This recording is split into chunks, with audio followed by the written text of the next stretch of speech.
Bonjour à tous et bonjour à toutes. Bonjour. Nous sommes en compagnie aujourd'hui de Anne, notre productrice Enchantée. de ce voyage, et Nicolas, qui est notre conférencier du jour, qui va nous accompagner à Palerme aujourd'hui. Voilà. Bonjour à toutes et à tous. Alors, avant de donner la parole à Nicolas Gentile qui va vous faire une présentation complète de cette très belle ville de Palerme, moi je vais vous parler donc du voyage événement que nous avons avec Ève Ruggieri donc au mois d'octobre, du 20 au 25 octobre 2025 et en partenariat avec Radio Classique. Donc pour ceux qui suivent un petit peu les voyages événements avec Ève Ruggieri, ça fait quelques années déjà que nous programmons des voyages musicaux avec Ève et nous sommes ravis de pouvoir reprogrammer ce beau programme qui avait déjà été programmé en 2020, mais malheureusement on avait été obligé de l'annuler pour des raisons de Covid. Donc nous sommes vraiment très heureux de pouvoir vous reproposer ce circuit un petit peu différent. Vous verrez, il y a avec la visite de quelques palais palermitains, des visites privées qui j'espère donneront un petit côté exclusif à ce voyage. Alors, je ne vais pas rentrer trop dans le détail du programme. C'est un voyage qui sera en 6 jours, donc avec des vols directs Transavia, donc Paris-Palerme aller-retour. Donc le premier jour et le dernier jour, en fait, le premier jour on arrive en fin d'après-midi. Après le deuxième jour, donc Nicolas reparlera plus en détail de toutes ces visites.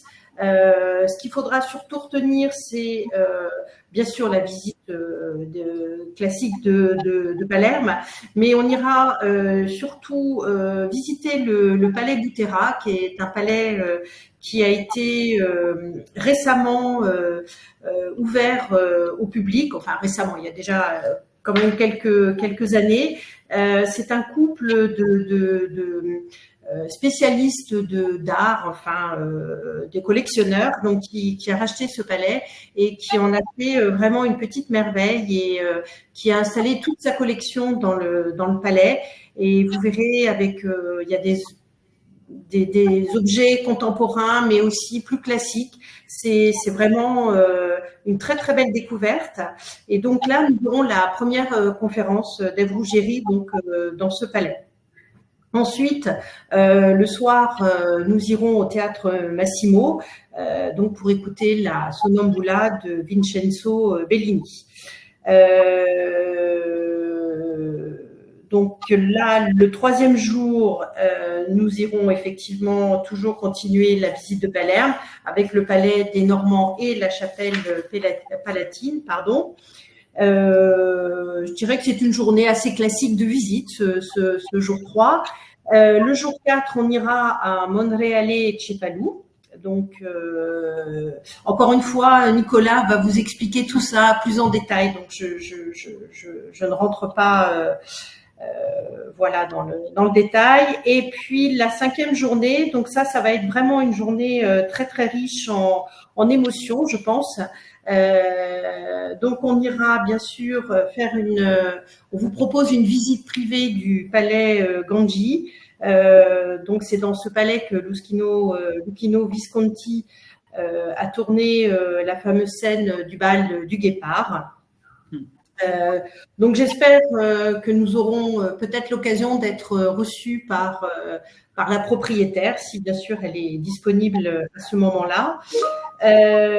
Et l'après-midi, nous visiterons un autre palais palermitain qui est le palais Francavilla, où là vous aurez là aussi l'occasion d'être reçu par le propriétaire, d'avoir une visite privée du palais.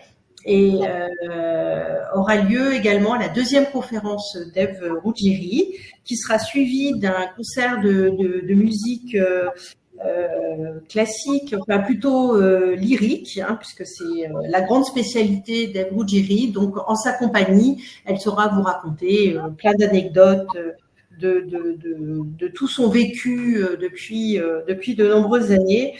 Donc, ce seront trois artistes palermitains donc, qui auront le plaisir d'interpréter donc ce répertoire lyrique. Voilà, donc il y aura un pianiste, un violoncelle et une soprano. Et puis, bien sûr, on terminera par un dîner voilà, dans ce palais, donc un dîner, on va dire, d'adieu et avec des spécialités palermitaines.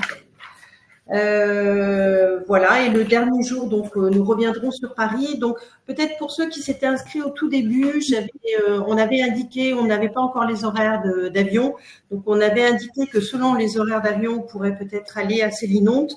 Mais du coup, on a eu les horaires il n'y a pas très longtemps et le vol ne nous permettrait pas. Donc voilà, on aura un transfert à l'aéroport le matin tranquillement et après on sera transféré à l'aéroport.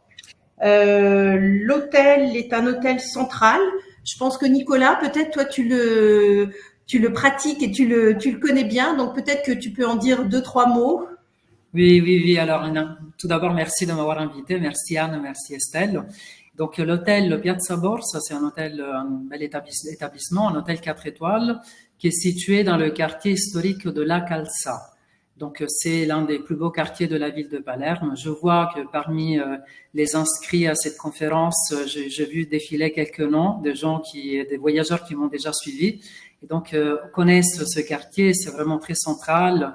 On peut se déplacer, on est à quelques minutes vraiment du cœur de la ville de Palerme. Puis c'est vraiment un bel hôtel, vraiment très beau.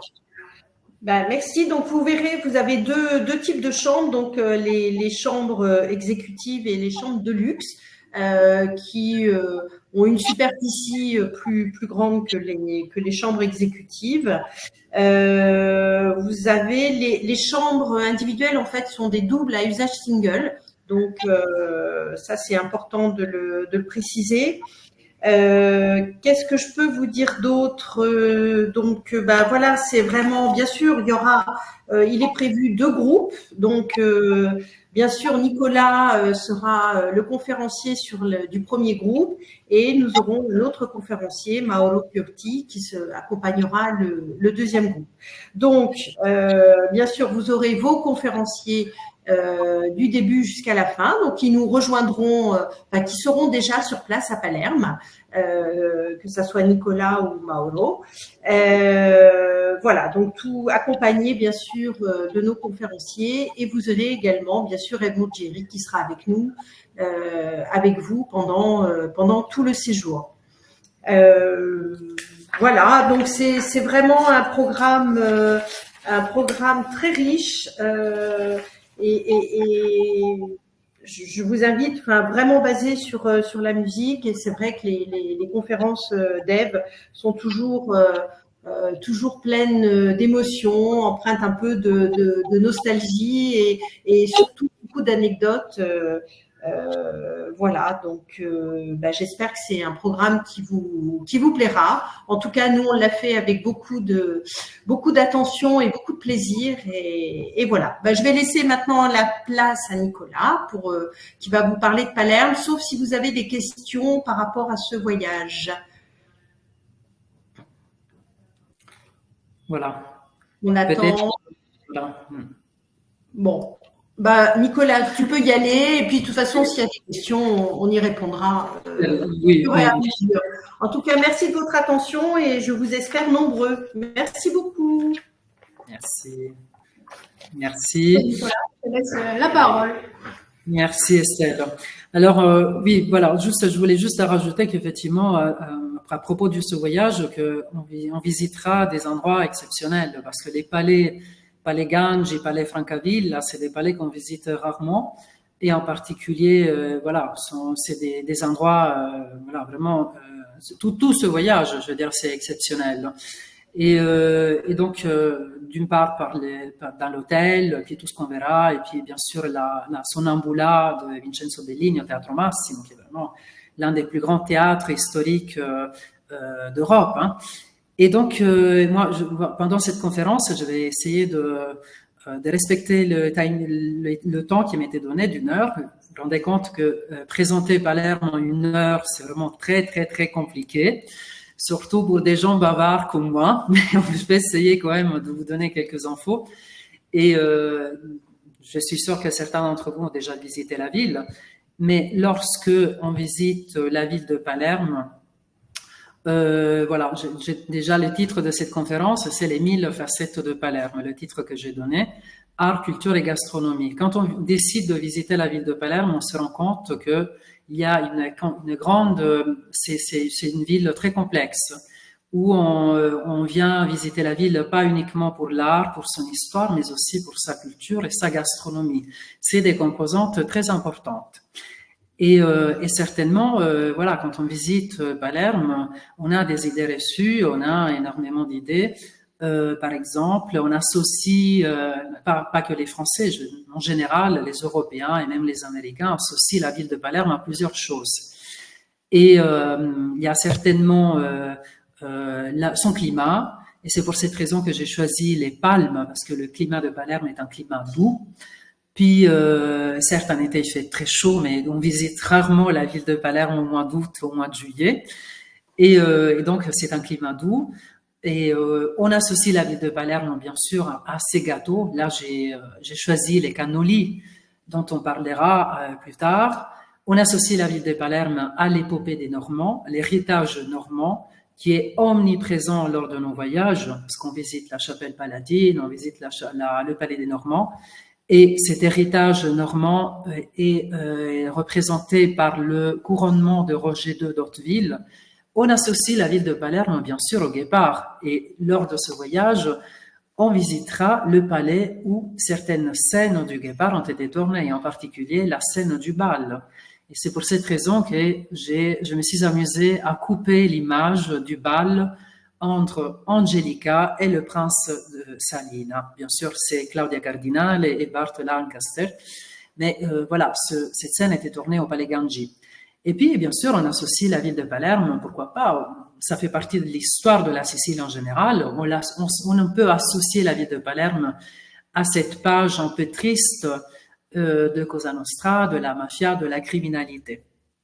Toutes ces choses font partie des 1000 facettes de Palerme. Et quand je pars en voyage avec vous, avec Intermed, je dis tout le temps que avant d'être guide touristique, avant d'être conférencier, je suis historien, car je suis historien de formation et j'ai l'obligation de vous montrer d'essayer de vous montrer la vérité et pas uniquement de vous donner une image parfaite, patinée de la ville. Non, tout son ensemble. Alors Palerme déjà est le chef-lieu de la Sicile. La Sicile, enfin Palerme compte 600 000 habitants, c'est la 5e ville d'Italie. La Sicile est la plus grande île de la Méditerranée, au centre de la Méditerranée, et ça c'est important pour comprendre l'histoire de cette ville et l'histoire de la Sicile en général. Là, j'avance rapidement parce que même si la géographie est importante, moi j'ai beaucoup de choses à vous dire. Donc, la ville de Palerme est située sur la côte nord de la Sicile et elle s'étale sur ce qu'on appelle la Conca d'Oro, cette vallée qui s'appelle la Conca d'Oro en italien. Conca veut dire bassin, d'oro, doré, puisque dans cette vallée, il y avait des jardins d'agrumes. Donc, il y avait des citronniers. Et quand on arrivait vers la mer, un plein écran, oui, je pense que je peux faire ça. Est-ce que je peux mettre en plein écran ou pas, Estelle? Elles sont déjà en plein écran normalement. Ah oui, ok, normalement. Chez nous, c'est en plein écran. Ok. Donc, voilà. Quelqu'un dit que le conférencier, je pense que la conférence n'est pas en plein écran.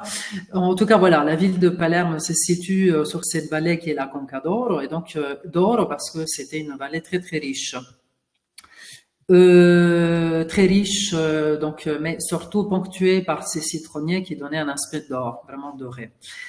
Mais la ville de Palerme en elle-même, la ville historique de Palerme était intramuros, si je puis dire, était petite, on va dire, par rapport à cette vallée. voilà, ça occupait une petite portion de la vallée. Mais après la Seconde Guerre mondiale, bien sûr, comme de nombreuses villes d'Italie et d'Europe en général, la population de la ville de Palerme explose, car il y a des mouvements migratoires de la Sicile vers les côtes, de l'arrière-pays vers les côtes, et donc cette ville s'étale et va occuper toute la Conca d'Oro. Donc la Conca d'Oro, je le répète, c'est cette vallée qui est entourée, sur laquelle aujourd'hui s'étale la ville de Palerme, et qui est entourée par des collines, des montagnes, comme par exemple Monte Pellegrino, qui est une montagne importante, qui de 600 mètres d'altitude, donc c'est plutôt une colline, et qu'on voit un peu de partout de la ville de Palerme, dont je parle tout le temps. Et sur cette colline ont été retrouvées les reliques de la sainte patronne de la ville de Palerme, c'est-à-dire Sainte Rosalie. Et donc la ville ancienne, si je puis dire, était encerclée, c'est le cercle rouge, et la ville moderne s'est étalée et compte 600 000 habitants. Mais jusqu'en 1950, cette vallée, cette Conca d'Oro, c'était une vallée verdoyante. Là, j'ai décidé de vous montrer cette huile sur toile qui est exposée à la Galerie d'art moderne de la ville de Palerme. Et au fond de la baie de Palerme, vous voyez donc le Monte Pellegrino et cette plaine qui était une plaine agricole très riche. Aujourd'hui, c'est plutôt comme ça. Donc, on voit, ça c'est toujours la Conca d'Oro, la ville de Palerme qui s'étale, là au fond, le Monte Pellegrino, et encore des espaces verts, des parcs qui restent des parcs très importants. Je pense en particulier au parc de la Favorite, qui est l'un des plus grands parcs urbains d'Europe. Alors, la Conca d'Oro, cette vallée d'or, rentre dans la devise de Palerme. Peu de gens le savent en dehors des Palermitains, mais la devise de Palerme, c'est une phrase en latin qui récite « Panorumus conca aurea, suos devorat, alienos nutrit », que je peux traduire ainsi. Palerme et sa Conca d'Oro, cette vallée d'or, dévore les siens et nourrit les étrangers. C'est très étonnant. Cette phrase, nous la retrouvons dans la statue que nous appelons le génie de Palerme et que souvent je montre à nos visiteurs, nos voyageurs. Le génie de Palerme, c'est cette statue d'homme barbu et couronné qui se fait attaquer par un serpent. Donc, en fait, ce génie, c'est la représentation de Palerme qui donne la vie à tous les étrangers qui sont venus s'installer dans la ville de Palerme. Car la ville de Palerme, dans son histoire millénaire, a toujours été une ville d'accueil, avant d'être une ville de départ de migrants. L'histoire récente, c'est que les Palermitains ont quitté leur ville pour aller s'installer ailleurs, en Allemagne, en Suisse, aux États-Unis, en France, etc. Mais ça fait partie de l'histoire récente. Mais historiquement, la ville de Palerme a toujours été une ville d'accueil d'étrangers qui sont venus se nourrir de la richesse de cette ville. Alors, c'est qui ces peuples? Là, je vais avancer rapidement parce que sinon, il faut vraiment une journée entière de conférences sur tous les peuples qui ont dominé la Sicile. Parce que, bien sûr, comme nous sommes au centre de la Méditerranée, et que nous sommes une région riche du point de vue agricole, tous les peuples de la Méditerranée ont voulu conquérir la Sicile à un moment ou à un autre. Alors, les premiers, c'est en ce qui concerne la côte, la partie occidentale de la Sicile, le premier peuple, c'est les Phéniciens. Phéniciens est un peuple donc sémitique. Ils sont originaires du Levant, c'est-à-dire de la région qui correspond aujourd'hui au sud de la Syrie, au Liban et à l'État d'Israël. Alors là, je m'efforce d'aller rapidement en sachant que je suis spécialiste de l'Antiquité. Je suis archéologue et historien de l'Antiquité à la base. Je vais essayer quand même de réduire. Et donc, les Phéniciens, vers le 11e et 10e siècle avant notre ère, sous la pression des Assyriens, vont quitter leur cité, c'est-à-dire Sidon, Tyr, et vont fonder des colonies. Ils vont fonder des colonies d'abord dans l'Espagne du Sud, dans ce que nous appelons, la région que nous appelons aujourd'hui l'Andalousie, puis l'Afrique du Nord, en particulier dans l'actuelle Tunisie, et après en Sicile. En Sicile, ils vont fonder la ville de Palerme. La ville de Palerme est donc une ville d'origine phénicienne, fondée au 7e siècle avant notre ère, environ. Le nom de la ville, le nom phénicien de la ville, c'était Dis, c'est-à-dire la fleur. Donc un nom déjà très beau. Et Palerme reste une ville phénicienne jusqu'à la conquête romaine. Alors nous savons dans l'histoire que la Méditerranée, c'est une mer petite, pas très grande. Et la Méditerranée ne peut pas contenir plus de 2 puissances. Et c'est pour cette raison qu'à un moment donné, il y a le clash entre les 2 grandes puissances de la Méditerranée pendant l'Antiquité, c'est-à-dire Rome d'un côté et Carthage de l'autre côté. Et on ne peut pas dominer la Méditerranée sans dominer la Sicile. Ça, c'est inévitable, car la Sicile est vraiment en une position stratégique. Et voilà que les Romains, nous connaissons la suite de l'histoire. Là, c'est les guerres puniques dont je parle. La suite de l'histoire, c'est que les Romains, finalement, vont conquérir la Sicile en 241 avant Jésus-Christ. Et la ville de Palerme, donc, passe sous la domination romaine. Les Romains changent même le nom de la ville et ils vont l'appeler Panormus, c'est-à-dire du grec, la ville tout port, parce que la ville a un port gigantesque encore aujourd'hui. De cette époque romaine, nous avons quelques vestiges, pas beaucoup de choses, puisque la ville est toujours habitée, densément habitée, et on ne peut pas faire des fouilles archéologiques, vous vous rendez compte. Donc on retrouve parfois des mosaïques, comme la mosaïque que je vous montre, qui est exposée au musée archéologique de Palerme. Et donc, mais ce qui nous reste de Palerme romain et byzantin, c'est la forme de la ville. La forme de la ville et les plans, l'urbanisme de la ville est d'origine romaine, puisque la ville antique est traversée par une grande rue qui est en réalité, correspond en réalité au Decumanus. Le Decumanus, c'est cette grande axe qui existe encore aujourd'hui et qui est même d'origine romaine. Donc cet axe est d'origine romaine et comme vous pouvez le voir dans le plan, il est traversé par des ruelles plus étroites qui existent encore aujourd'hui. Bien sûr, le reste a changé, la forme de la ville a changé. Pendant l'Antiquité, il y avait 2 fleuves dont l'embouchure s'est trouvée près de la ville de Palerme. Aujourd'hui, ces fleuves, c'était des petits, des rivières, n'existent plus, sont souterrains aujourd'hui. Mais voilà, tout le plan, disons que cet axe au moins existe encore aujourd'hui et c'est cette grande rue que nous connaissons, ceux qui ont déjà visité Palerme connaissent, et c'est la Via Vittorio Emanuele II, premier roi d'Italie. Car il faut savoir que, bien sûr, l'Italie est une république depuis 1946, mais on n'a jamais, donc même si nous sommes une république en Italie, on n'a jamais changé les noms des rues. Donc en particulier les noms qui font référence aux Savoie, c'est-à-dire la famille royale qui a permis l'unification italienne. Donc la Via Vittorio Emanuele, la rue Victor Emmanuel II, est l'axe principal de la ville de Palerme.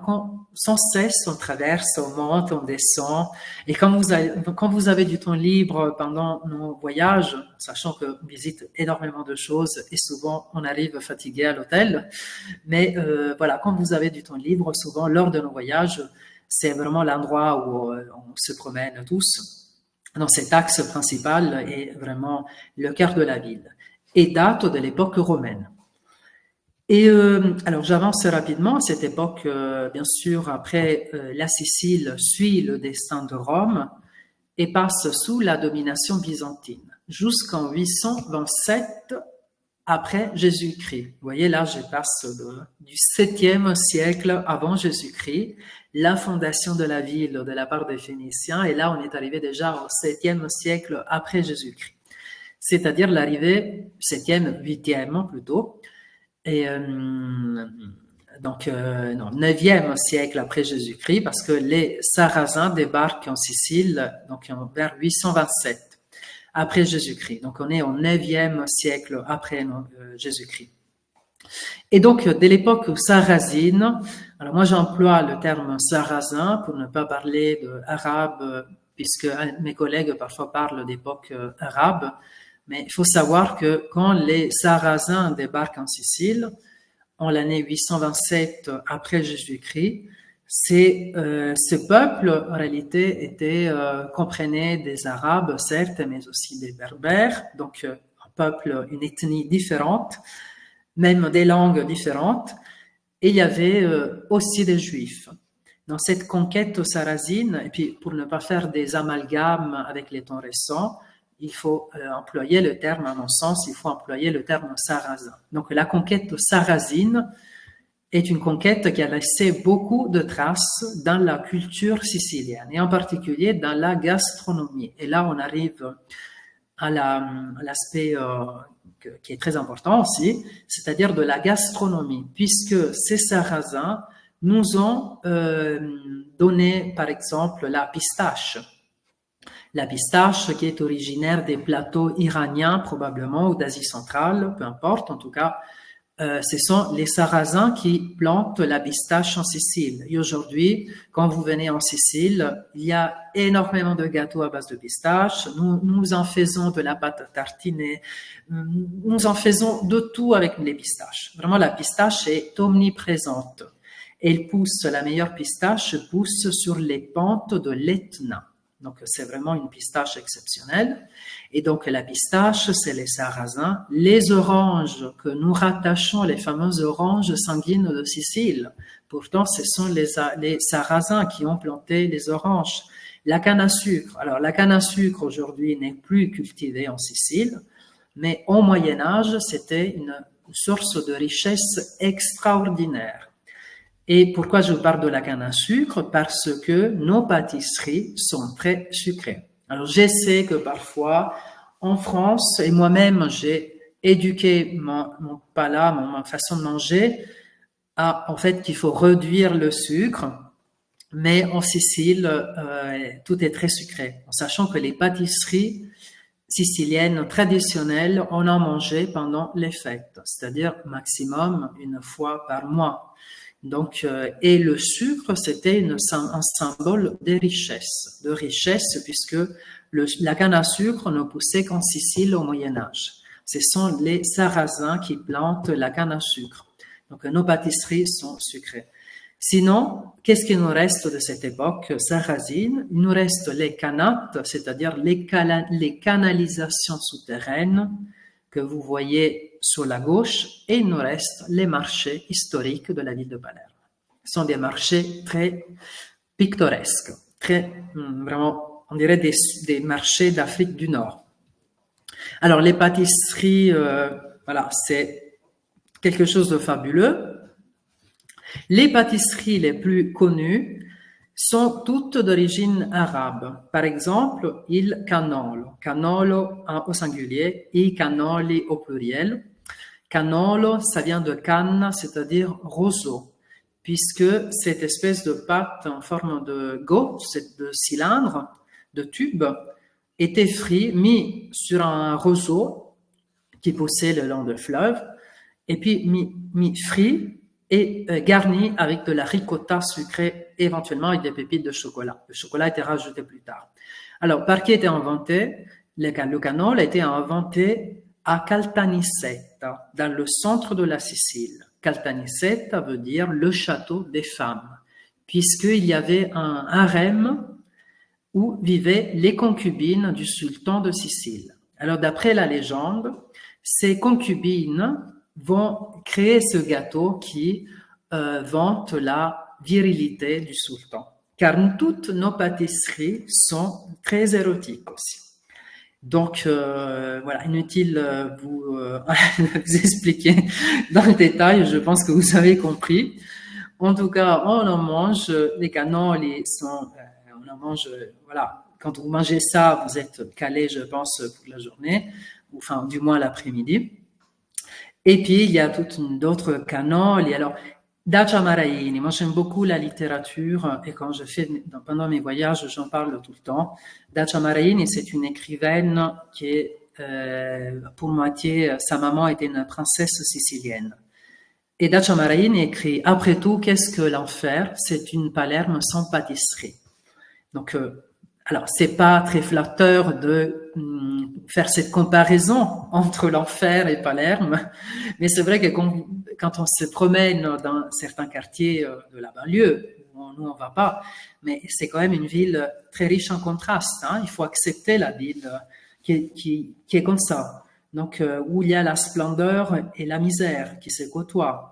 Donc, cette splendeur est encore plus impressionnante hein, quand vous voyez, par exemple, certains quartiers vraiment délabrés.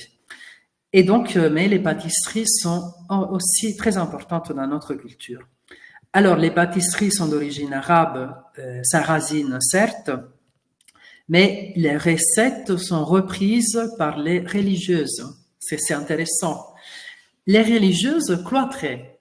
Alors, il y a très peu de monastères et couvents de religieuses cloîtrées aujourd'hui, mais jusqu'à il y a 50 ans, il y en avait énormément. Et les religieuses, pour subvenir à leurs besoins, produisaient des pâtisseries avec des recettes secrètes. Et aujourd'hui, par exemple, moi je le fais visiter tout le temps, on peut aller dans la pâtisserie du couvent de Sainte Catherine à Palerme. L'image du cloître avec la fontaine que vous voyez en ce moment, c'est le couvent de Sainte Catherine à Palerme, où il y a une pâtisserie qui a repris les recettes des religieuses. Donc il y a une queue pas possible à chaque fois, parce que maintenant c'est devenu très connu et très à la mode. Mais voilà, encore aujourd'hui, on essaye de transmettre les recettes des couvents et sont souvent des pâtisseries très belles à voir. C'est surtout un plaisir pour les yeux.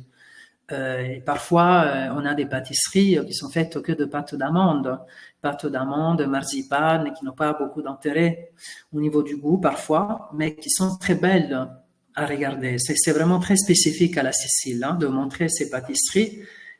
Qui sont des œuvres d'art aussi, parce que nous aimons tout ce qui est beau, vraiment.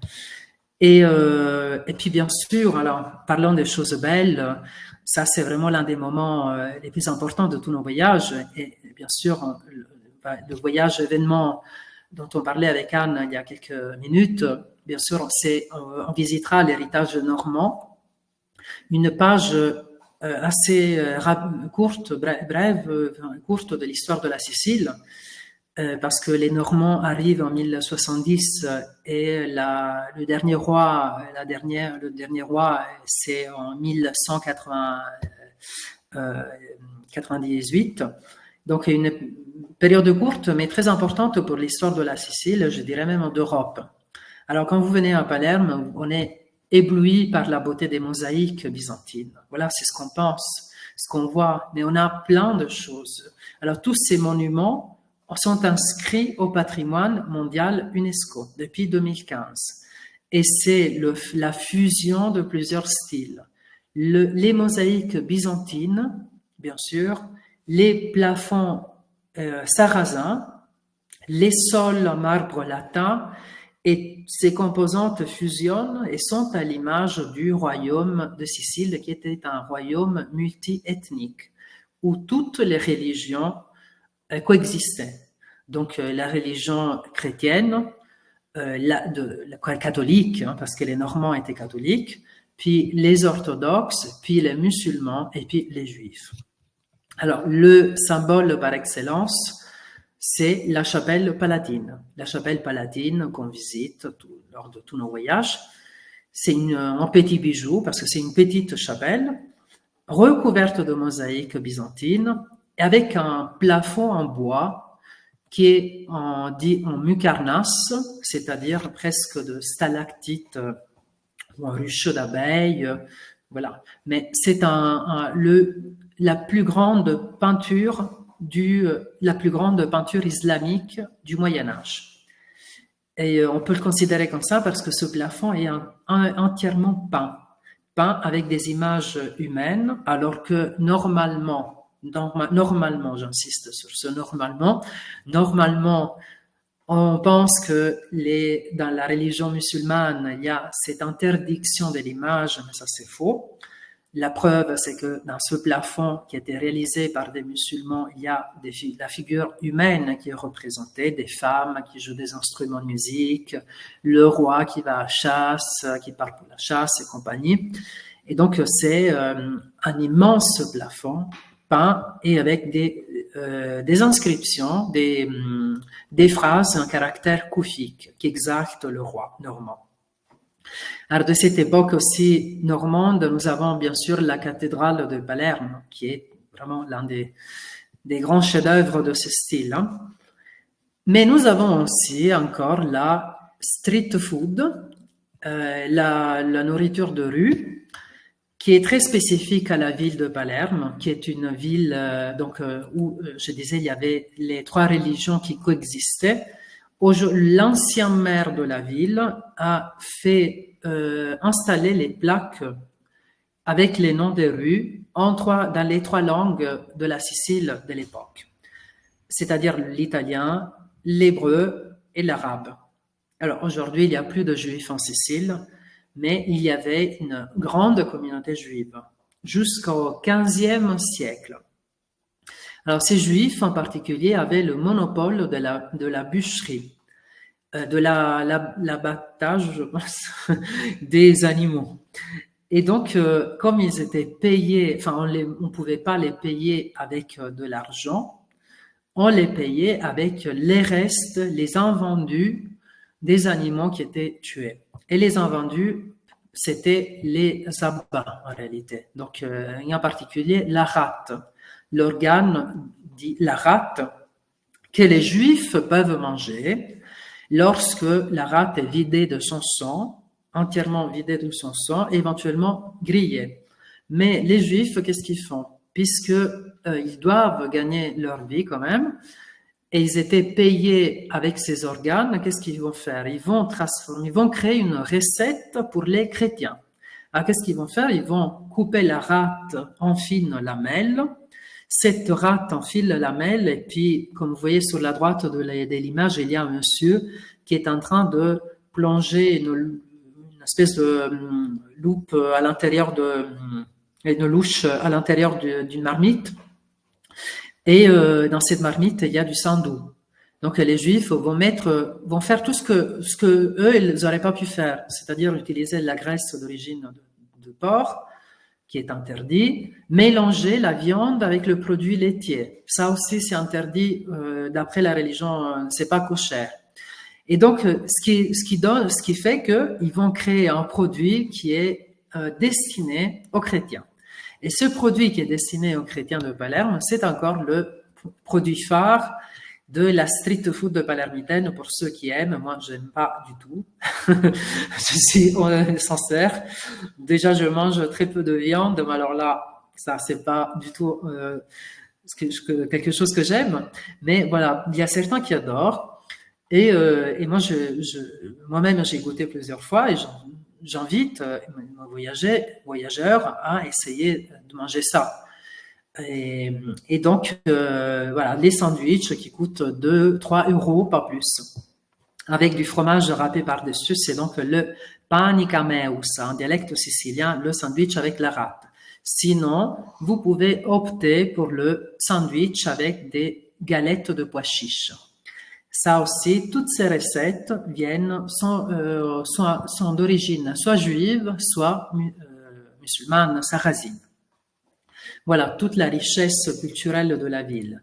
Ce qui est aussi une autre chose d'origine, notre aspect qui est d'origine sarrasine, ce sont les marchés de la ville. Il y en a les trois marchés alimentaires. Ballaro, Vucciria, Capo. Lors de nos voyages, souvent on passe par l'un ou l'autre de ces au moins 2 marchés. Ballaro, c'est des marchés très bruyants. c'est des marchés où les vendeurs crient sans cesse et vantent leurs produits. Donc souvent, on est un peu étourdi. Il faut être habitué. Hein. C'est un peu comme en Afrique du Nord. Donc Palerme est vraiment la ville entre les deux continents. Mais bien sûr, ça reste comme de voir un marché au Moyen-Âge. Vraiment, rien n'a changé. Alors, le marché de la Vucciria, par exemple, a été peint par un artiste sicilien qui s'appelait Renato Guttuso. Et là, sur votre gauche, vous avez cette grande peinture qui montre le marché de la Vucciria. Et alors, cet artiste, Renato Guttuso, qui est le monsieur dans la photographie qui tient un appareil photo, Renato Guttuso était ami de Picasso. Alors, pourquoi je vous parle de Picasso? J'espère que vous me suivez. Parce que Picasso connaît une fresque qui se trouve à Palerme grâce à Renato Guttuso. Donc Picasso est un ami d'un artiste palermitain, sicilien, qui s'appelle Renato Guttuso. Et Renato Guttuso lui montre cette fresque qu'on visitera lors de ce voyage événement et qui se trouve dans le musée Abad el-Lys. C'est le triomphe de la mort. Le triomphe de la mort, c'est une œuvre exceptionnelle dans laquelle nous voyons la mort qui chevauche un cheval. Le cheval est lui-même mort et ce cheval a été pris comme modèle a inspiré Picasso dans son œuvre de Guernica. Voilà, pour vous montrer à quel point cette ville de Palerme, la connexion entre les artistes, et à quel point cette ville de Palerme est importante. Et les œuvres que nous visitons lors de nos voyages ont changé quelque part l'histoire de l'art. Alors, cette fresque date de l'époque déjà du XVe siècle, à l'époque où la Sicile est déjà sous la domination ibérique, si je peux dire. D'abord catalane et puis espagnole. Vous voyez déjà, on a parlé des Phéniciens, puis des Romains. Après les Romains, il y a eu les Byzantins. Après les Byzantins, il y a eu les Sarrasins. Après les Sarrasins, il y a eu les Normands. Après les Normands, il y a eu les Catalans.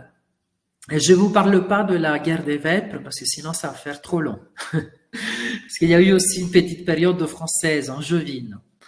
Donc, catalane, espagnole. Les Catalans, les Espagnols nous ont laissé énormément de choses parce que c'est une domination qui dure très longtemps. Alors, parmi les choses bonnes et moins bonnes, les traces laissées par ces Catalans et ces Espagnols, il y a certainement nos fêtes religieuses. Nos fêtes religieuses dans la ville de Palerme sont exceptionnelles. Toutes les vierges, la Vierge des Sept Douleurs, toutes les Vierges Marie, toutes les statues qui circulent. Parfois, ça peut être embêtant, dans le sens que parfois, on est en train de travailler, on est dans le bus, on se trouve coincé parce qu'il y a une procession religieuse qui passe. Mais ça fait partie un peu du charme, ça nous fait des souvenirs. Donc, les fêtes religieuses sont très importantes et c'est un héritage espagnol. Puis, bien sûr, le tribunal du Saint-Office à Palerme, les palais, mais aussi les Quattro Canti. Les Quattro Canti, c'est le cœur de la ville de Palerme. Regardez cette place magnifique, dite aussi le théâtre du soleil, puisqu'il y a au moins une façade qui est toujours touchée par le soleil. Ça, c'est l'explosion du baroque. Le baroque qui arrive à l'époque espagnole. Et donc là, c'est le cœur de la ville. Et cette place se trouve au croisement entre la rue Victor-Emmanuel II et une nouvelle rue qui est percée au XVIIe siècle. Donc, place espagnole. D'ailleurs, il y a les statues des rois d'Espagne qui décorent les niches, les saintes patronnes de la ville. Donc, on passe tout le temps par là. Les Quattro Canti. Quattro, c'est 4. Canti, c'est le fait de chanter. Ça peut être chanter, le bel canto. Ma canto veut dire aussi coin, car c'est 4 coins sur cette place. Alors, à Palerme, il y a aussi à l'époque espagnole, on a l'arrivée des jésuites. Les jésuites, l'ordre des jésuites est très appuyé, soutenu par la couronne d'Espagne, bien sûr. Et nous avons cette église fabuleuse qui est l'église des jésuites. Mais voilà, plus tard, donc vous connaissez, peut-être vous savez déjà que le dernier roi d'Espagne, parce que quand on visite la Sicile, en fait, l'histoire de la Sicile, c'est l'histoire de l'Europe, vraiment. Et donc, puisqu'on a été rattaché à toutes ces grandes puissances. Et donc, le dernier roi d'Espagne de la dynastie des Habsbourg, c'est Charles de l'Ensorcelé, appelé l'Ensorcelé puisqu'il venait d'une série de mariages consanguins. Et donc, le pauvre, ce roi, à la fin, était pas fertile, meurt, décède sans avoir d'enfant, jeune, et c'est la guerre de succession espagnole, n'est-ce pas? Donc, sur le trône d'Espagne va monter le petit-fils de Louis XIV de France, le roi Soleil. Et ce petit-fils de Louis XIV, c'est Philippe V, qui va devenir roi d'Espagne et roi de Sicile. Voilà, là, on est au XVIIIe siècle. Le XVIIIe siècle, on a donc l'arrivée des Bourbons. Les Bourbons sur le trône de Naples, et cette époque correspond à une période aussi importante pour la ville de Palerme. C'est, par exemple, le moment où apparaissent les oratoires. Les oratoires, on en visite pendant tous nos voyages intermèdes. C'est vraiment une étape obligatoire, où il y a ces sculptures en stuc fabuleuses réalisées par Serpota. Donc, les oratoires datent du XVIIIe siècle. Le XVIIIe siècle, c'est aussi l'époque des grands palais palermitains, et en particulier le Palazzo Gangi. Vraiment, Palazzo Gangi, c'est l'un des grands palais palermitains. Là, je vous montre la salle de bal, c'est encore un palais privé. Donc, dites-vous que visiter ce palais, déjà, ça coûte vraiment très, très, très cher. C'est de visiter ce palais. On le fait, et souvent, voilà, il y a le majordome, et surtout, on visite ce salon merveilleux, mais tout le palais est rempli d'œuvres d'art. Et les salons ont été tournés, les scènes du Guépard, bien sûr, les scènes du bal. Ça, c'est au XVIIIe siècle, hein, les grands palais princiers aristocratiques de Palerme. À la fin du XVIIIe siècle, il y a, à l'époque des guerres napoléoniennes, la famille royale de Naples quitte Naples et s'installe à Palerme. Donc là, on est à la fin du XVIIIe siècle. Et vous voyez la richesse à toutes les périodes de l'histoire. Vraiment, Palerme, et ça, j'ouvre une parenthèse, hein, si vous voulez. Nous connaissons de l'Italie beaucoup de choses, n'est-ce pas? Nous connaissons tous Florence, Rome, Venise. C'est des villes, Naples, éventuellement. Mais il faut se dire que Palerme fait partie des grandes cités d'art. Vraiment. Déjà, en une heure, je vous ai montré une quantité de chefs-d'œuvre exceptionnels. Vraiment, il faut mettre Palerme au même niveau des grandes villes d'art d'Italie. Et donc, je disais qu'à la toute fin du XVIIIe siècle, la famille royale de Naples quitte Naples, qui est envahie par les troupes françaises napoléoniennes, et les Bourbons de Naples vont se réfugier en Sicile, car la Sicile va être protégée par la marine anglaise, et les troupes napoléoniennes ne pourront jamais conquérir la Sicile. Et pendant l'exil des Bourbons de Naples, la ville de Palerme va devenir le siège de la cour. Il va y avoir des changements et des œuvres qui nous restent, des monuments, comme par exemple ce pavillon chinois. Alors, vous connaissez la mode des chinoiseries qu'on peut voir parfois dans les châteaux français. Mais à Palerme, il y a un pavillon tout entier, un petit palais tout entier en style chinois. L'extérieur et l'intérieur. Et ça aussi, c'est quelque chose qu'on visite. Alors, bien sûr, on ne peut pas tout visiter dans la ville de Palerme, ça c'est clair. On ne peut pas tout visiter, c'est impossible, il y a trop de choses. Mais souvent, avec nos voyages d'intermède, on fait la visite du pavillon chinois où il y a la table mathématique, les fameuses tables volantes qui ont été inventées en France pour le Grand Trianon, pour le château de Choisy, près de Paris, à l'époque de Louis XV. C'était des tables qui avaient des mécanismes qui permettaient de faire monter la table, la faire descendre au niveau des cuisines, et puis il y avait les assiettes déjà préparées, prêtes, qui montaient. Nous avons la chance d'avoir une table mathématique d'origine du XVIIIe siècle qui pourrait être même en état de marche. Donc c'est vraiment exceptionnel d'avoir ce patrimoine extraordinaire. Et là, on avance dans les temps et on arrive à l'époque de l'unité italienne. Donc, le royaume des deux Siciles se termine en 1860. Alors, bien sûr, après, vous allez être un peu... C'est compliqué. Alors, tout ce que je vous raconte là en 1 heure, c'est quelque chose... il nous faut normalement plusieurs jours, hein. Quand vous êtes en voyage avec moi, je reviens sur les différentes phases plusieurs fois, et puis bien sûr Intermed vous donne des petits livrets en début de voyage, donc vous pouvez revenir. Je sais que par exemple parmi tous les voyageurs que j'ai, les voyageurs d'Intermed, c'est les seuls qui révisent quand ils reviennent à l'hôtel, et le lendemain j'ai souvent des questions sur ce que j'ai dit la veille. Donc voilà, vous êtes vraiment un public très érudit. Alors, voilà, là, je vous fais vraiment un concentré, vraiment, hein, et même pas de tout. Et donc là, on arrive à l'unité italienne. Et l'unité italienne, c'est une période très importante pour la ville. C'est une période très riche. Alors, peut-être que parmi les 100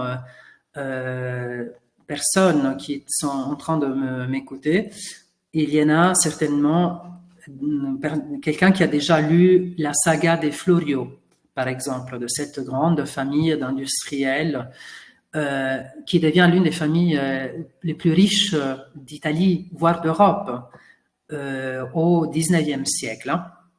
Donc, cette période qui correspond à la Belle Époque, si vous voulez, c'est une période très importante pour la ville.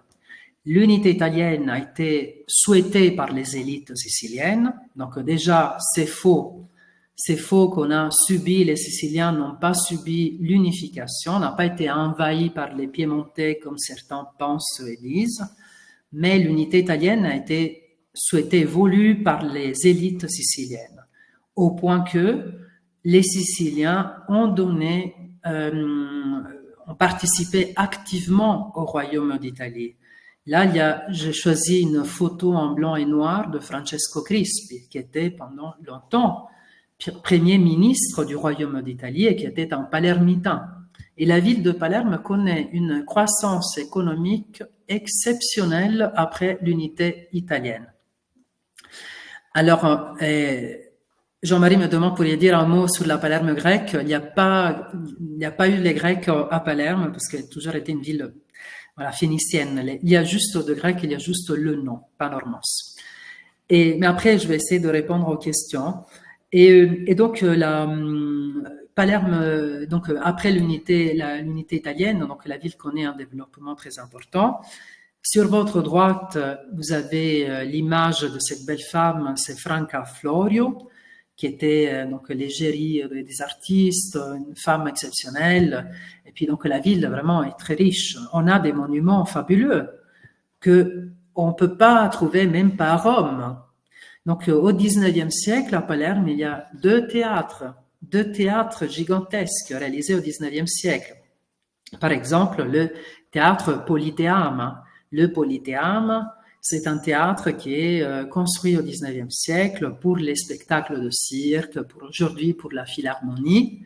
Mais il y a aussi et surtout le troisième plus grand théâtre d'Europe parmi les théâtres du XIXe siècle, qui est le Teatro Massimo. Le Teatro Massimo, c'est le troisième théâtre plus grand d'Europe. alors que Palerme n'est pas la capitale d'un empire, n'est pas la capitale du royaume d'Italie. Et pourtant, la ville se dote d'un immense théâtre. Pourquoi? Parce que la ville est très riche au XIXe siècle. Et donc le premier plus grand théâtre d'Europe au XIXe siècle, c'est bien sûr l'Opéra Garnier. Deuxième, c'est le Staatsoper de Vienne. Et le troisième plus grand théâtre d'Europe au XIXe siècle, c'est le Théâtre Massimo, où nous aurons la chance d'assister à la Sonnambula de Vincenzo Bellini, que je répète, c'est aussi, je le dis, c'est aussi un compositeur sicilien, né à Catane, mort près de Paris, mais c'est notre grande fierté. Donc le fait de voir la Sonnambula de Bellini au Théâtre Massimo de Palerme, c'est quelque chose, le summum, à mon sens, donc j'ai vraiment hâte. Et donc ce théâtre fabuleux, c'est le Théâtre Massimo, donc l'un des plus grands théâtres. Donc deux théâtres au XIXe siècle dans une ville qui n'est pas la capitale d'un royaume, ni même le centre d'un empire. Pourtant, ville très riche au XIXe siècle. Puis les choses se gâchent par la suite. Là, je voulais quand même vous montrer une image, un cliché, et qui est une image très importante, une photo qui a été prise par une journaliste palermitaine, une photographe en réalité, une photographe qui s'appelait Letizia Battaglia et qui était la seule femme qui prenait des photos des gens assassinés, des victimes de la mafia. Et donc, on ne peut pas venir en Sicile sans aborder, on ne peut pas visiter Palerme sans aborder cette page noire de la ville qui est quand même, qui fait partie de notre histoire. Et alors, bien sûr, moi, je vous montre, j'essaie toujours de donner, parce que je le crois, je suis optimiste de nature, mais aussi, j'essaie d'aborder la question du point de vue anthropologique, historique, même artistique, si je puis dire. Parce que là, vous avez des photos prises par une photographe femme. Déjà, c'était la seule femme qui faisait ça à Palerme à l'époque. Et là, la personne qui vient d'être tuée et dont on voit les pieds, comme si c'était le Christ de Bramante. Et donc, c'est l'ancien gouverneur de la Sicile. Il s'appelait Piersanti Mattarella. Alors, ceux qui connaissent un peu suivent la politique italienne, connaissent déjà ce nom, Mattarella. Mattarella, donc, c'était cet homme qui vient d'être tué par la mafia. Et cette photo était prise par cette photographe femme Letizia Battaglia. Cet homme tué par la mafia était le frère de l'actuel président de la République italienne. Donc, l'actuel président de la République italienne, Sergio Mattarella, non seulement a assisté à la mort, à l'assassinat de son frère, mais c'est lui qui le sort de sa voiture. Donc, la photographe sans le savoir, enfin, elle le savait, mais elle va prendre un cliché, un moment historique de l'histoire de notre région, de la Sicile, l'assassinat du gouverneur de la Sicile, qui est sorti de sa voiture par celui qui va devenir le président de la République italienne. Alors, bien sûr, nous sommes très fiers de notre président de la République, qui est doublement fier parce c'est un palermitain, un sicilien, et puis parce que c'est un homme vraiment exceptionnel. Et donc, alors, là, on va à la fin, et après, je vais essayer de répondre aux questions.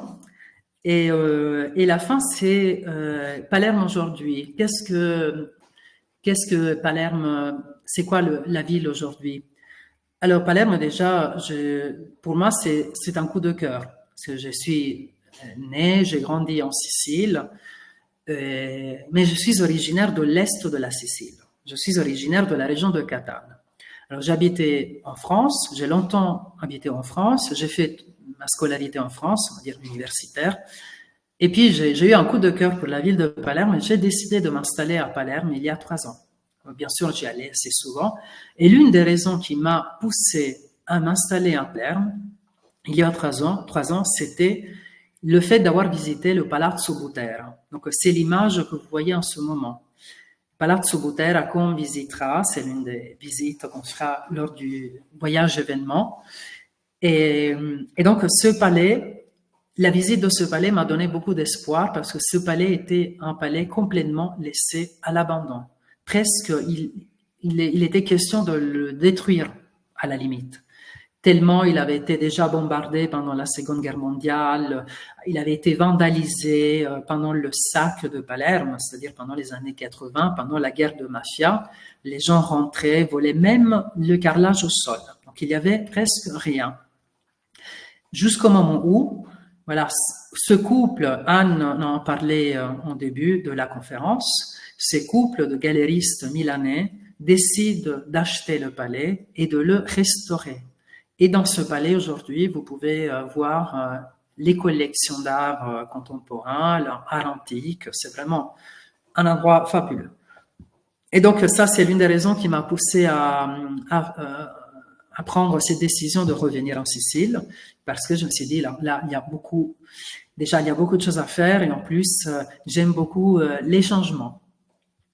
En mieux, bien sûr. Alors, peut-être que le Palerme de demain, ce sera quoi? Le Palerme de demain, ce sera bien sûr résoudre tous les problèmes qui existent encore aujourd'hui, parce que Palerme, il ne faut pas cacher, c'est une ville qui a beaucoup de problèmes concernant, par exemple, la propreté de l'espace public, des rues, mais des gros problèmes concernant, par exemple, les banlieues.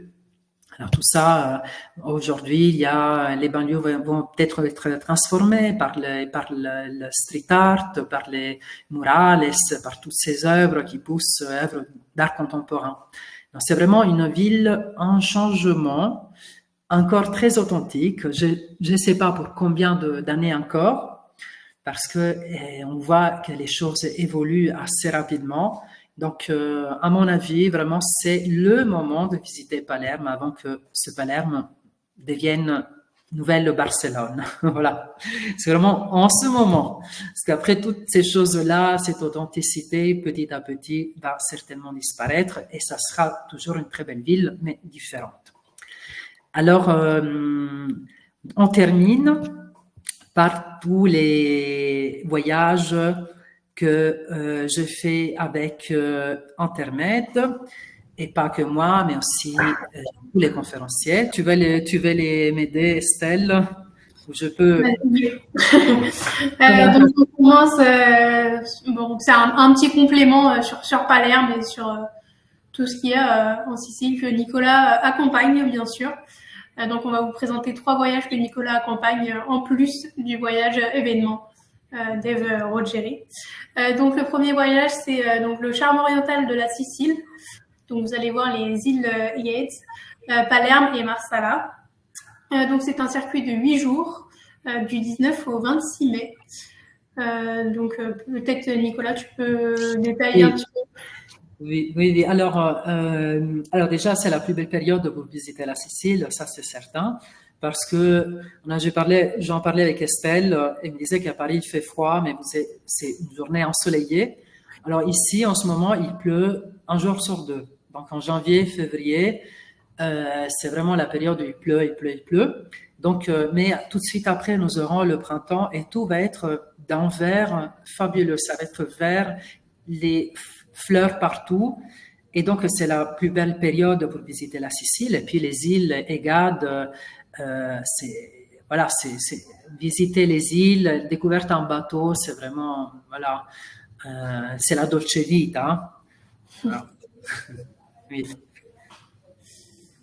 Et puis, bien sûr, les sites archéologiques, hein, vous me parliez des sites archéologiques. Alors, Palerme, par exemple, il n'y a pas c'est pas une ville grecque, a été habitée par les Phéniciens, mais c'est vrai qu'à Palerme, il y a un musée archéologique. Et dans ce musée archéologique, il y a des vestiges et des œuvres qui viennent des cités grecques, comme par exemple Sélinonte. Et voilà, là par exemple, dans ce voyage, je pense que voilà, on va visiter le site archéologique de Sélinonte, qui était une ville grecque, un parc archéologique immense avec des temples et aussi le temple de Ségeste. Mais Palerme, il y avait, avant l'arrivée des Phéniciens, qui était la question de Bernadette, demandait avant les Phéniciens quel peuple habitait la Sicile occidentale. Voilà, les Élymes, les Sicanes. Alors, la Sicile occidentale était effectivement habitée par les Élymes et les Sicanes, qui sont deux peuples de l'âge du fer, qui habitaient la Sicile occidentale. Par exemple, Ségeste était une ville peuplée par les Élymes. Ce sont des peuples qu'on appelle anhelléniques, c'est-à-dire non grecs. Et puis, deuxième voyage, Estelle, si tu veux. Oui. Oui. Donc, le deuxième voyage, donc c'est le grand tour de la Sicile que tu accompagnes aussi, Nicolas. Oui. Donc là, c'est vraiment un tour complet de la Sicile, donc c'est pas forcément que sur Palerme. Il y aura un petit moment à Palerme, mais c'est surtout tout le tour de la Sicile, donc un voyage très complet. Oui. Donc si c'est la première fois que vous venez en Sicile, je pense que ça peut être pas mal. Oui, alors j'ai un départ déjà le 31 mars, du 31 mars au 14 avril.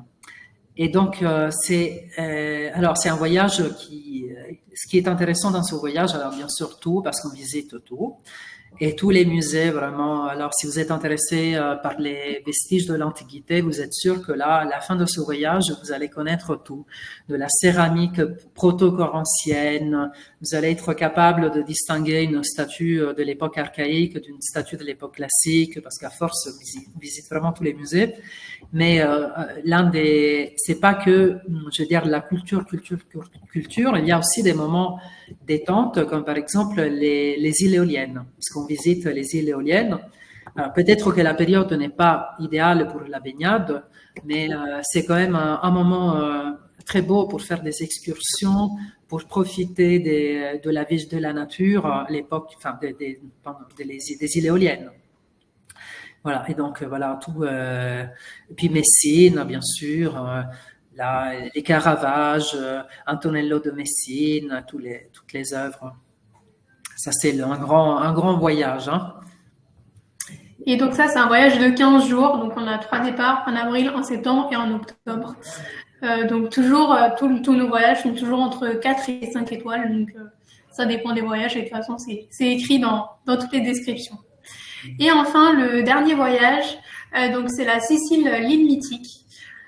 Donc là, on fait aussi un petit tour de la Sicile, mais plutôt axé mythologie et patrimoine. Donc c'est un circuit de 8 jours et on a aussi 3 départs, donc en mai, septembre et octobre toujours. Voilà. Et donc, oui, alors là, c'est un peu plus concentré, certes, mais bon, si vous n'avez pas, parce qu'on n'a pas tous 2 semaines de temps, ça peut être aussi un peu fatigant à la fin. Mais voilà, ça aussi, c'est un très beau circuit parce que ça nous donne une idée complète, générale de la Sicile. Et puis, Estelle, je voulais aussi rajouter parce qu'il y a des voyages de randonnée. Oui. Et qui sont, je crois que j'ai des départs au mois de mai. Et donc, voilà, c'est des voyages où plutôt axés, alors nature et art. Donc, il faut être déjà un petit peu préparé parce qu'on marche 4-5 heures par jour.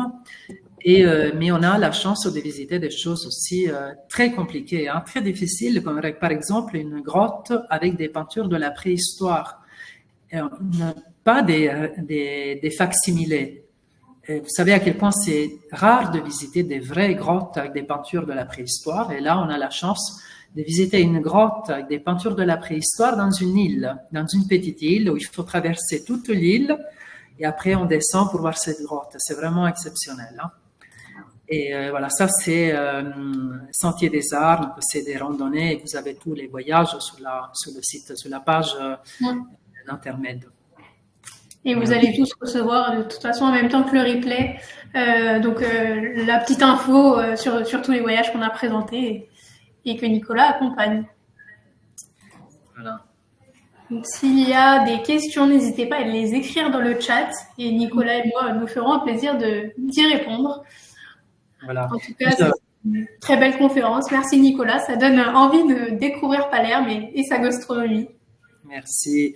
Et je remercie aussi, je vois Jean-Pierre, tous mes amis qui m'ont suivi, parce qu'on a fait un autre voyage, c'est le Nouvel An à Palerme aussi, hein, qui est très sympa, où on mange beaucoup, on visite beaucoup, et on passe le Nouvel An ensemble. C'est vraiment un plaisir de les trouver après, parce que on garde, se rappelle les uns des autres. Et voilà, je vois qu'il y a quelqu'un qui va peut-être me suivre après, que je connais pas encore. Et voilà. Venez nombreux, parce que voilà, c'est certes c'est culturel, c'est pointu. Je donne beaucoup d'importance, bien sûr, aux conférences, à la visite, à tout ce qui est culturel, mais aussi voilà, on est en vacances et on passe du temps ensemble. Ça, c'est très important pour moi. Voilà. Exactement. Est-ce que vous avez des questions peut-être? Voilà, si vous avez des questions, vous pouvez les écrire. Merci, voilà. Et bien sûr, vous avez tous les replays sur YouTube à la fin, d'ici 2 jours. Je fais un coucou aussi à quelqu'un que je connais déjà, Alina et les autres. Voilà. Eh ben, écoutez, s'il n'y a pas de questions, c'est que tout était très clair, que Nicolas a très bien expliqué. Ouais. Donc, je vous dis à bientôt. Et merci Nicolas encore pour cette belle conférence. Merci Estelle, merci à tout le monde et à très bientôt, à presto. Bonne journée à tous. Au revoir. Au revoir, ciao.